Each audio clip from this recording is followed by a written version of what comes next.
গরমে চারদিকে হাঁসফাঁস অবস্থা। আবহাওয়া যত উত্তপ্ত হচ্ছে, পাল্লা দিয়ে বাড়ছে রোগবালাই। তাই নিজেকে সুস্থ রাখতে দরকার সুষ্ঠু খাবার ও পানীয়। পান করা যেতে পারে লবণ ও লেবুর রস দিয়ে পানি। দেহের ভেতরটাকে পানি পরিশোধিত করে। এছাড়া তরমুজ, তোকমা, তেঁতুল, বেল, ইউসুফগুল, কাঁচা আম দিয়ে শরবত করেও খাওয়া যেতে পারে।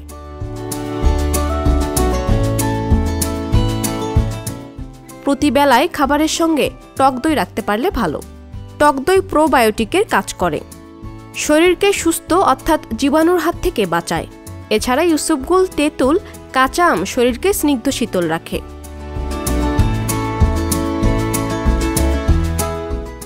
গরমের সময় গুরুপাক খাবারে শরীর উত্তপ্ত হয়ে ওঠে, ফলে আরও গরম লাগে। এছাড়া হজমের গোলমাল, অনিদ্রা, বমিভাব, চেহারায় ক্লান্তির ছাপ ইত্যাদি দেখা যায়। এ সময় ঝাল মশলা যত কম খাওয়া যায় ততই উত্তম।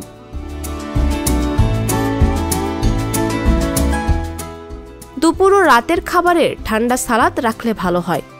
গরমের দুপুরে সব সবজি দিয়ে নিরামিষ করে খাওয়া যেতে পারে। এছাড়া ভাতের সঙ্গে আম, কামরাঙ্গা, আমড়া, আনারস ইত্যাদির টক, ছোট মাছের ঝোল, সুসিদ্ধ ডাল ইত্যাদি খাওয়া যায়।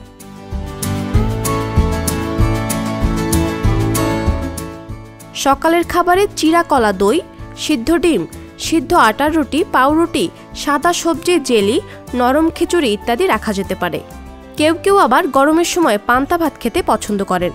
এতে শরীর যেমন ঠান্ডা থাকে, তেমনি রোগ প্রতিরোধ ক্ষমতা বাড়ায়, শরীরে পানির অভাব দূর করে।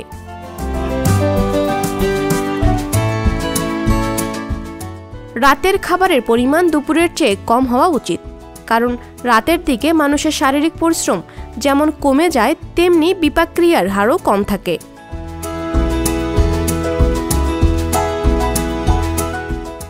গরমের সময় অনেকেরই পেট খারাপ বা ডায়রিয়া দেখা যায়। পেটের গোলমাল যাতে না হয় সেদিকে লক্ষ্য রাখতে হবে। এতে স্বাস্থ্য যেমন নষ্ট হয়, তেমনি দেহের লাবণ্য নষ্ট হয়।